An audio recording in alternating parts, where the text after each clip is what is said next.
ಮಾಧ್ಯಮದ ಮಿತ್ರರಿಗೆ ನಮಸ್ಕಾರ.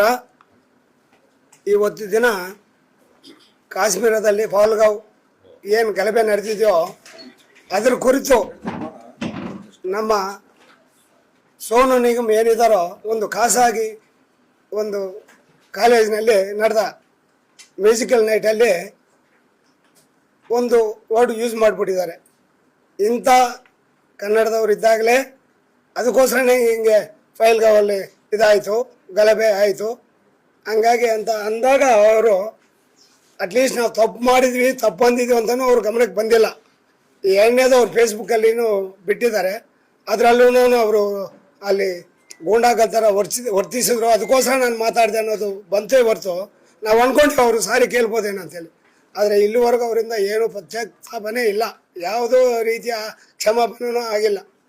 ನಮ್ಮಲ್ಲಿ ಈಗ ಇವತ್ತಿನ ದಿನ ಎಲ್ಲ ಕನ್ನಡ ಪರ ಸಂಘಟನೆಗಳು ಹಾಗೂ ನಮ್ಮ ಇವತ್ತಿನ ದಿನ ಎಲ್ಲರೂ ನಮ್ಮ ಅಂಗಸಂಸ್ಥೆಯ ಅಧ್ಯಕ್ಷರುಗಳಿದ್ದಾರೆ, ಮ್ಯೂಸಿಕ್ ಡೈರೆಕ್ಟರ್ಗಳು ಇದ್ದಾರೆ, ಪ್ರೊಡ್ಯೂಸರ್ ಅಸೋಸಿಯೇಷನ್ ಅವರು ಇದ್ದಾರೆ, ಡೈರೆಕ್ಟರ್ ಅಸೋಸಿಯೇಷನ್ ಅವರು ಇದ್ದಾರೆ. ಎಲ್ಲರೂ ಜೊತೆಗೂಡಿ ಒಂದು ತೀರ್ಮಾನ ತಗೊಳ್ತಾ ಇದ್ವಿ. ಈ ಕ್ಷಣದಿಂದಲೇ ಅವ್ರಿಗೆ ನಾನ್ ಕೋಆಪ್ರೇಷನ್ ಅಸಹಕಾರ ತೋರಿಸ್ಬೇಕಂತೇಳಿ ಇವತ್ತಿಂದ ಯಾರೇ ಆಗಲಿ ಅವ್ರದ್ದು ಸಾಂಗ್ ಕರೆಯೋದಾಗಲಿ, ಅವ್ರ ಹತ್ರ ಸಾಂಗ್ ಮಾಡಿಸೋದಾಗಲಿ, ಯಾವುದೇ ರೀತಿಯ ಅವ್ರ ಜೊತೆಗೆ ನಾವು ಚಟುವಟಿಕೆ ಮಾಡಬಾರ್ದು ಅಂತೇಳಿ ನಾವು ತೀರ್ಮಾನ ಮಾಡ್ಕೊಂಡಿದ್ವಿ. ಇನ್ನು ಮುಂದಿನ 2-3 ದಿನಗಳಲ್ಲಿ ಎಲ್ಲ ಇವ್ರನ್ನ ಕರೆದು ಯಾವ ರೀತಿ ಅವ್ರ ಮೇಲೆ ಕ್ರಮ ಜರುಗಿಸ್ಬೇಕು, ಯಾವ ರೀತಿ ಅವ್ರನ್ನ ನಮ್ಮಿಂದ ದೂರ ಇಡೋಕ್ಕೆ ಅವರು ಬೇಸರತ್ತಾಗಿ ನಮಗೆ ಕ್ಷಮ ಕೇಳೋವರೆಗೂ ಅವನ್ನ ನಾವು ಇಲ್ಲಿ ಹತ್ರ ಸೇರಿಸೋದಿಲ್ಲ. ನಮ್ಮ ಕರ್ನಾಟಕ ಜನತೆ ಎಷ್ಟು ಮುಗ್ಧರೋ, ಎಷ್ಟು ಸ್ವಾಭಾವಿಕ ಅಷ್ಟೇ ಕೆರಲ್ಬಿಟ್ಟಿದ್ದಾರೆ ಇವತ್ತಿನ ದಿನ.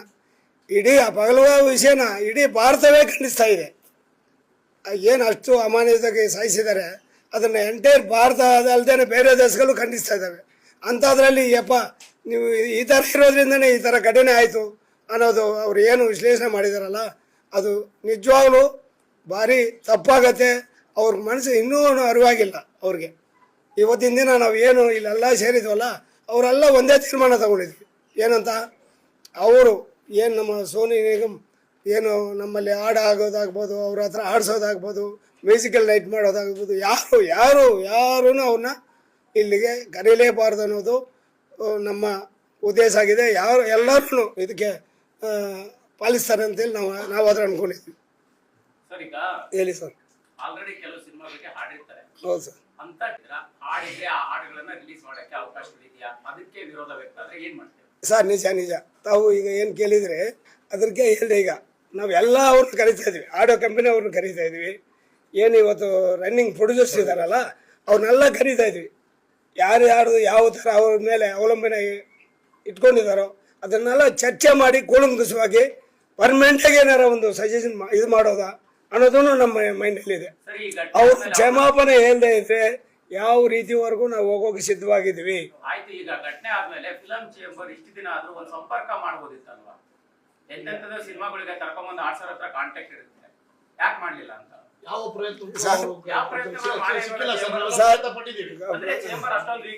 ಇಲ್ಲ ಸರ್, ಇಲ್ಲ ಸಾರಿ, ನಾವು ಆಕ್ಚುಲಿ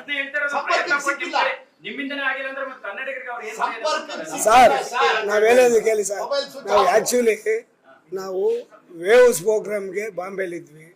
ಹಾಗೂ ಕೆಲವು ತಮ್ಮ ಮಿತ್ರರಿಗೆಲ್ಲ ಕೆಲವು ನಮ್ಮ ಸ್ಟೇಟ್ಮೆಂಟ್ಗಳು ಕೊಟ್ಟಿದ್ವಿ. ಭಾರಿ ತಪ್ಪು ಅವ್ರು ಮಾತಾಡಿರೋದು, ಅವ್ರು ಮಾತಾಡಬಾರ್ದಾಗಿತ್ತು. ನಿಜ. ಈಗ ಇನ್ಸೈಡ್ ಆದ್ಮೇಲೆ ಎಲ್ಲನೂ ಇದು ಮಾಡ್ಕೊಂಡು ಕೂತವ್ರೆ.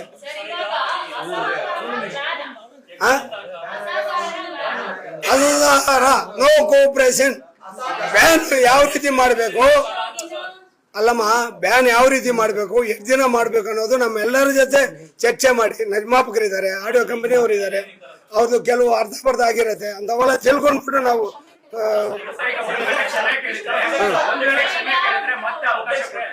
ಸರ್ ಬಹಿರಂಗವಾಗಿ ನಮ್ಮ ಕರ್ನಾಟಕದ ಜನತೆಗೆ ಕ್ಷಮಾಪಣೆ ಕೇಳಿದಾಗ ನಾವು ಮಧ್ಯಾಹ್ನ ಚರ್ಚೆ ಮಾಡಿ ಏನ್ ಮಾಡ್ಬೇಕು ಅನ್ನೋದು ನಾವು ತೀರ್ಮಾನ ಮಾಡ್ತೀವಿ. ಸರ್, ಕ್ಷಮೆ ಕೇಳಿದ ತಕ್ಷಣ ಮತ್ತೆ ಅವಕಾಶ ಕೊಟ್ರೆ ಏನು ಅರಿವಾಗುತ್ತೆ ಅವ್ರಿಗೆ? ಇಷ್ಟು ದಿನ ಅವ್ರಿಗೆ ಕೇಳಬಹುದಿತ್ತಲ್ವಾ? ಇಷ್ಟು ದಿನನೇ ಕೇಳಿಲ್ಲ ಇಲ್ಲಮ್ಮ, ಇವತ್ತು ಎಮರ್ಜೆನ್ಸಿ ಕರೆದಿದ್ವಿ. ಅವರು ಧರ್ಮ ಅವರು ಎಲ್ಲಾರ ಹತ್ರ ಮಾತಾಡಿದ್ದಾರೆ. ಆನ್ಲೈನ್ ಅಲ್ಲಿ ಮಾತಾಡ್ಕೊಂಡ್ಬಿಟ್ಟು ಔಟ್ಪುಟ್ ಅವ್ರು ಹೇಳ್ತಾರೆ ಏನಂತ ಮಾತಾಡಿ. ಹೌದು ಸರ್. ಬರೀ ಮಾತಲ್ಲಿ ಹೇಳಿದಾರ ಅಥವಾ ಒಂದು ಲೆಟರ್ ಮುಖಾಂತರ ನಾವು ಅವರಿಗೆ ಸಹಕಾರ ಕೊಡ್ತೀವಿ? ಆಲ್ರೆಡಿ ಧರ್ಮವೀರ ಮತ್ತೆ ಮೇಡಮ್ ಅವ್ರು ಬಿಟ್ಟರು ಬೇರೆ ಯಾರು ಬಂದಿಲ್ಲ. ಹರಿಕೃಷ್ಣ ಇರ್ಬೋದು, ಅರ್ಜುನ್ ಜನ್ಯ ಇರ್ಬೋದು, ಅಜನೀಶ್ ಲೋಕನಾಥ್, ರವಿ ಬಸವ, ಸಾಧು ಕೋಕಿಲ್ ಅವರು ಕೂಡ ಅಕಾಡೆಮಿಯಲ್ಲಿ ಇದ್ದಾರೆ. ಸೊ ಆದ್ರೂ ಕೂಡ ಅವ್ರು ಬಂದಿಲ್ಲ. ಸಾಧು ಅವ್ರ ಮಾತಾಡಿದ್ವಿ ಸರ್. ನಾವು ಸಾಧು ಅವ್ರ ಹತ್ರ ಮಾತಾಡಿದ್ವಿ.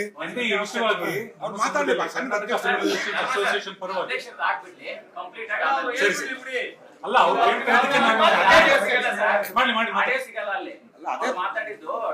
ಕೇಳಿ ಸರ್, ಕೇಳಿ ಸರ್. ಈಗ ತಾನೇ ಚರ್ಚೆ ಮಾಡಿದ್ವಿ ಸರ್. ಅವ್ರು ಆಲ್ರೆಡಿ ಫೋನಲ್ಲಿ ಮಾತಾಡ್ತೀವಿ ಸರ್, ಮಾತಾಡಿದೀವಿ,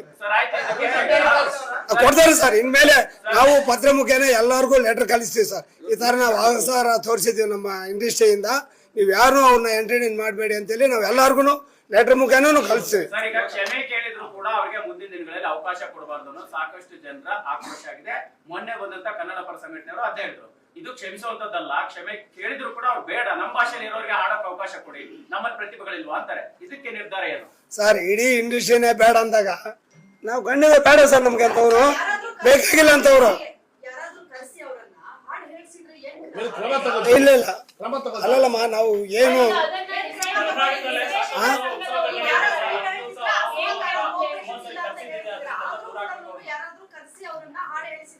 ಖಂಡಿತ ಕ್ರಮ ತಗೊಳ್ತೀವಮ್ಮ. ಅಲ್ಲಲ್ಲ, ಅಟ್ಲೀಸ್ಟ್ ನಮ್ಮಲ್ಲಿ ಇಲ್ಲಿ ಏನು ನಮ್ಮ ಏನು ಮೆಂಬರ್ಸ್ ಆಗಿರ್ತಾರೋ ಅವ್ರು ಯಾರು ಮಾಡಿದಾಗ ಅವ್ರಿಗೆ ನಾವು ಯಾವ ರೀತಿ ಕ್ರಮ ತಗೊಳ್ಳೋದು ಅನ್ನೋದು ಮುಂದಿನ ದಿನಗಳಲ್ಲಿ ನಾವು ನಿಮ್ಗೆ ತಿಳಿಸ್ತೀವಿ. ಸರ್, ಮ್ಯೂಸಿಕ್ ಡೈರೆಕ್ಟರ್ ಅಸೋಸಿಯೇಷನ್ ಇಂದ ಅವರು ಸರ್, ಈಗ ಒಂದೊಂದು ಇನ್ಸಿಡೆಂಟ್ ಆದಾಗ ಚಿತ್ರದಲ್ಲಿ ಯಾರೇ ಸಣ್ಣ ಕೆಲಸ ಮಾಡಿ ಬೇರೆ ಊರಿಂದ ಬಂದು ಅವ್ರ ನಂಬರ್ ಅವ್ರ ಡಾಟಾಗಳನ್ನೆಲ್ಲ ನೀವು ಎತ್ತಿಟ್ಕೋಬೇಕು ಚೇಂಬರ್. ಖಂಡಿತ ಇದೆ ಸರ್. ಈಗ